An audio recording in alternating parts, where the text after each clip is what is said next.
Assalamualaikum warahmatullahi wabarakatuh. Perkenalkan, nama saya Ira Fatihatus Saadah dari Pendidikan Kimia FKIP UNS akan memaparkan sedikit materi atau mereview materi tentang teori atom.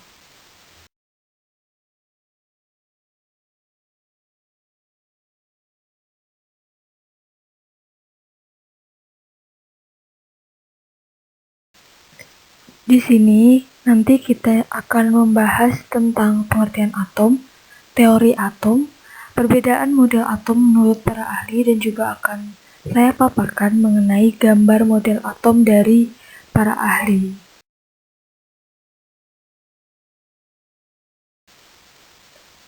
Jadi, apa sih atom itu? Atom merupakan unit dasar dari semua benda yang tidak bisa dibagi lagi. Atom terdiri dari inti atom atau nukleus, yang di dalamnya terdapat neutron bermuatan netral dan juga proton yang bermuatan positif. Inti atom dikelilingi oleh elektron yang bermuatan negatif.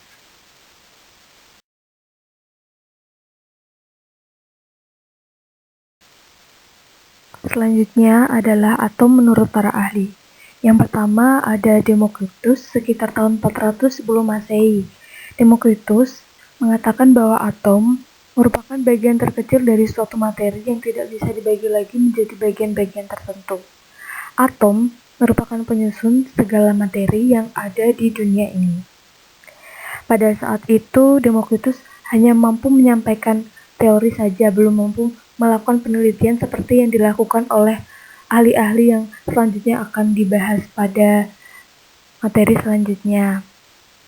Yang kedua ada John Dalton, sekitar tahun 1766 sampai 1844. Teori atom menurut John Dalton ialah atom merupakan partikel terkecil dari suatu zat yang tidak bisa diuraikan menjadi partikel yang lebih kecil dengan reaksi kimia biasa.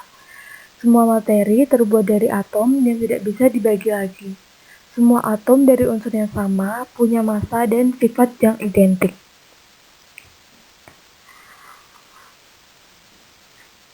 Teori atom dari Dalton ini mempunyai kelemahan, yaitu tidak bisa menjelaskan gejala kelistrikan pada suatu benda, atau belum bisa menjelaskan atau menyebutkan mengenai elektron, neutron, proton, dan salah tentang elemen yang identik. Dalton menggambarkan teori atomnya itu atom berbentuk seperti bola pejal. Teori atom ini didasarkan pada dua hukum. Yang pertama ada hukum Lavoisier, dan yang kedua ada hukum Proust.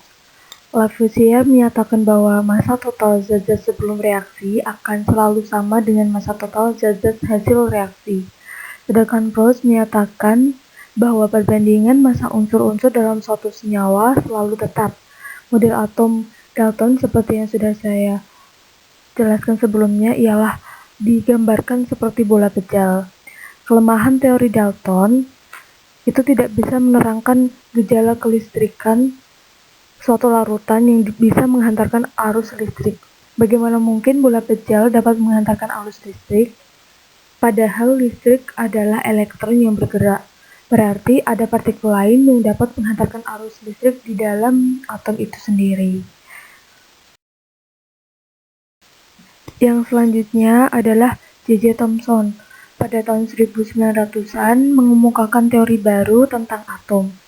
Menurutnya, di dalam atom itu terdapat partikel elektron. Melalui eksperimennya, ia mengalirkan listrik dari katoda ke anoda. Dari percobaan itu, ia dapatkan sinar katoda yang diterima oleh Planck.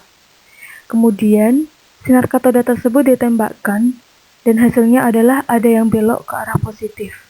Dari sini disimpulkan bahwasannya sinar katoda merupakan partikel penyusun atom yang bermuatan negatif. Ia lalu memberikan nama elektron, sehingga secara sederhana model atom Thomson dapat dianalogikan seperti roti kismis, di mana elektron tersebar di permukaan atom itu sendiri. Adapun kelemahan dari teori atom Thomson Yang pertama, Thomson ini tidak bisa menjelaskan peredaran elektron dalam atom. Kemudian pada penemuan selanjutnya itu berdasarkan percobaan ditemukan pusat inti. Jadi nantinya model atom Thomson ini akan disempurnakan lagi oleh ahli-ahli selanjutnya seperti Rutherford. Yang selanjutnya atau yang keempat adalah Rutherford. Ia melakukan eksperimen disebut cold foil untuk menemukan inti atom dan juga proton sekitar tahun 1911. Jadi pada tahun 1910, Rutherford bersama dua orang muridnya, Hans Geiger dan Ernest Merseden, melakukan percobaan dikenal dengan hamburan sinar alfa terhadap lempeng tipis emas. Dari hasil pengamatannya, ia menemukan bahwa sebagian besar partikel alfa mampu menembus lembaran emas tanpa dibelokkan. Bersamaan dengan itu, Rutherford juga menemukan partikel alfa yang dibelokkan sedikit, namun dengan sangat mengejutkan, Rutherford juga menemukan beberapa partikel alfa yang dibelokkan pada sudut-sudut yang sangat tajam kembali ke sumber radioaktif. Untuk menjelaskan adanya sebagian partikel alfa yang menembus lempeng emas tanpa dibelokkan, Rutherford kemudian mengembangkan model dari inti atom. Dari percobaan yang dilakukannya, ia menemukan beberapa fakta baru tentang atom. Di antaranya, atom bukan merupakan bola pecel karena hampir semua partikel alfa itu diteruskan. Jika lempeng emas tersebut dianggap sebagai satu lapisan atom-atom emas, maka di dalam atom emas terdapat partikel yang sangat kecil yang bermuatan positif. Rutherford menemukan fakta baru bahwasanya atom merupakan sesuatu yang bermassa, tapi sebagian besar ruangnya itu merupakan ruang hampa atau ruang kosong. Atom mempunyai inti positif yang padat, sisanya adalah ruang kosong dengan elektron bermuatan negatif. Jadi dari hasil percobaannya tadi, sebagian besar atom terdiri atas ruang hampa. Partikel yang mengalami pembelokan adalah partikel yang mendekati inti atom. Partikel yang dipantulkan adalah partikel alfa yang menabrak inti atom itu sendiri. Adapun kelemahan dari teori atom Rutherford itu adalah tidak bisa menjelaskan mengapa elektron tidak jatuh ke dalam inti atom. Berdasarkan teori gerak, apabila elektron bergerak mengitari inti disertai pemancaran energi, maka lama-kelamaan energi elektron akan berkurang dan lintasannya makin lama akan makin mendekati inti dan jatuh ke dalam inti. Sedangkan Rutherford belum bisa menjelaskan kenapa hal ini bisa terjadi. Di tahun selanjutnya, setelah Rutherford menemukan elektron dan inti atom, ada juga ilmuwan James Chadwick sekitar tahun 1932 yang menemukan partikel penyusun inti yang massanya sama dengan proton tapi tidak punya muatan. Partikel ini ditemukan melalui percobaan Chadwick, di mana ia menembakkan sinar alfa melewati lempeng berilium dan parafin. Jika partikel tersebut melewati berilium saja, maka ia hanya disebut partikel bermassa tetapi tidak bermuatan. Jika partikel tersebut dapat melewati berilium dan parafin, maka dia disebut sebagai partikel yang bermuatan dan juga bermassa. Dari percobaannya itu, ia menemukan neutron, partikel bermassa tapi tidak bermuatan. Selanjutnya ada Niels Bohr. Dia menjelaskan teori atom melibatkan gabungan antara teori klasik dari Rutherford dan teori kuantum dari Planck. Secara garis besar, Bohr mengemukakan model atomnya sebagai berikut. Yang pertama, elektron dalam atom bergerak di inti pada lintasan-lintasan tertentu, tidak memancarkan energi. Lintasan-lintasan elektron itu disebut kulit atau tingkat energi elektron. Jadi pada teori Niels Bohr ini sudah ditemukan orbit atau lintasan dari elektron di dalam atom itu sendiri. Kemudian elektron dapat berpindah dari satu lintasan ke lintasan yang lain Perpindahan elektron itu dari tingkat energi tinggi ke energi rendah disertai dengan pemancaran energi. Sedangkan perpindahan elektron dari tingkat energi rendah ke energi yang tinggi disertai dengan penyerapan energi. Elektron yang bergerak pada lintasannya berada pada keadaan stasioner.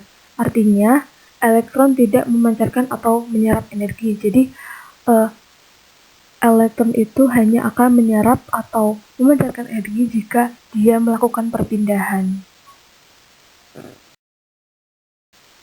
Adapun kelemahan dari teori atom Niels Bohr, model atom ini itu tidak bisa menjelaskan efek Zeeman dan efek Stark. Teori atom dari Bohr itu hanya mampu menjelaskan spektrum atom hidrogen, tetapi tidak mampu menjelaskan spektrum atom-atom yang bermuatan elektron banyak. Teori atom Bohr ini akan menjadi acuan dari para ilmuwan untuk melahirkan teori mekanika kuantum. Yang selanjutnya atau yang keenam adalah teori mekanika kuantum. Jadi, teori mekanika kuantum ini dikemukakan oleh Erwin Schrödinger dan juga Werner Heisenberg, di mana tidak mungkin dapat ditentukan kedudukan dan momentum suatu benda secara seksama pada saat bersamaan. Yang dapat ditentukan adalah kebolehjadian menemukan elektron pada jarak tertentu dari inti atom. Jadi, teori mekanika kuantum ini teori yang paling modern atau dijadikan acuan hingga saat ini, di mana atom itu terdiri dari inti atom bermuatan positif dan disebut proton dan juga neutron yang bermuatan netral, dikelilingi oleh elektron yang berada pada garis lintasannya yang bermuatan negatif. Untuk lebih jelasnya agar bisa membedakan dari masing-masing model atom yang dikemukakan oleh para ahli yang sebelumnya, berikut adalah gambar dari masing-masing model atom menurut para ahli. Ada dari Dalton, di mana berbentuk seperti bola pejal. Kemudian ada dari Thomson, seperti roti kismis, di mana elektron itu menyebar di permukaan atom. Kemudian ada teori Rutherford,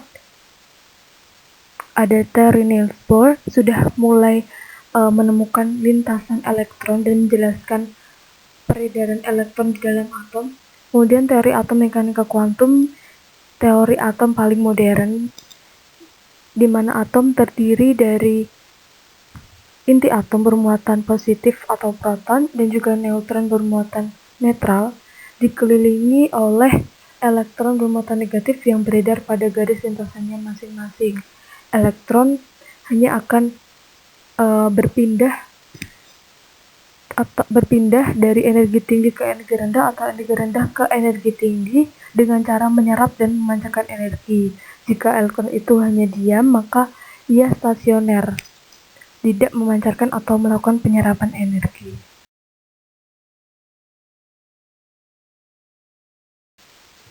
Cukup sekian review materi dari saya. Kurang lebihnya mohon maaf bila ada kesalahan. Terima kasih sudah menonton video ini. Wassalamualaikum warahmatullahi wabarakatuh.